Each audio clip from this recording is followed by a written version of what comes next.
So we heard Selma say in a video earlier that she feels like she birthed, she says, in some way, I birthed an organization. I think that we all agree that in some way she birthed a movement. Where do you see Selma's movement in 5 years? And I think you're going to see tremendous movement in that area, and to use sort of the breast cancer movement and what they've done around enhancing research and services for women with breast cancer. I think you'll see a lot. I mean, this population is vocal. They're opinionated. They're using technology in ways that none of us ever thought of. So that's only going to get bigger and better. The vision would be that a young person who walks into the door to be treated for cancer is recognized and acknowledged as a young person with the unique needs and distinct issues, and those are addressed as a matter of fact. They're not an anomaly. They're not, you don't have to reinvent the wheel every time you ask about fertility at the very beginning. That those kind of things become a matter of fact and not something extraordinary. So the personalized medicine approach actually benefits the AYA population, because before we were always seen as a subset, very small, why bother? Now every cancer has to be thought of individually. And because that's happening, it means tremendous things scientifically for our patients. So 5 years from now, I think hopefully we can have better treatment but less toxicity. So we're curing patients, but with terrible long-term toxicity or consequences of their cure. We need to do better. So I'm hoping with personalized medicine, we can do it with new ways of doing radiation, with proton beams being done.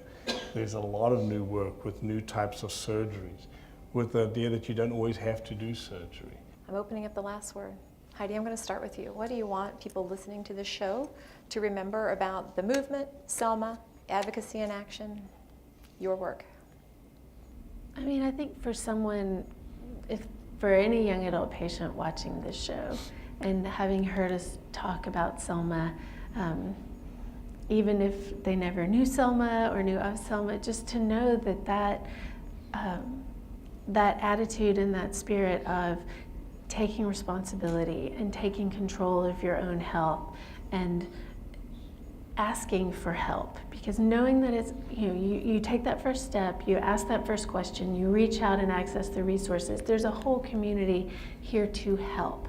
Selma talked about how cancer changed the entirety of her life. And at the same time, we know that she turned it into personal action and she turned it into community action or building a community. And I think, to me, that's the core message, which is that if you're a young adult and you're diagnosed with cancer, you have a voice, you have people who are out there for you, as Heidi said, and that don't share what you're thinking and feeling, and seek out those who are out there to help you.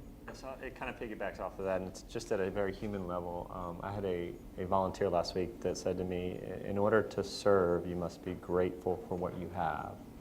And I think that just speaks to, at the individual, the organizational, and movement level, we need to be grateful for what we have and what Selma has provided us to continue serving others. I think that we just owe it to her legacy to continue the collaboration. And that this movement has been small, and we all know one another, and we've been involved. As we grow and becomes more ubiquitous everywhere, I pray that we keep the same, because she was so generous of her giving.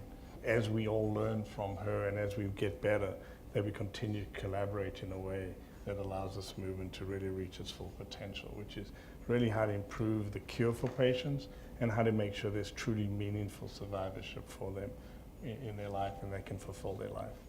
Thank you so much for being here. I think this panel was a perfect tribute to Selma and the perfect way to have advocacy in action at the 50th anniversary of ASCO, along with a number of her closest friends. So thanks to all of you, thanks to you, and I'm going to take the last word and say, Selma, I love you, sweetie.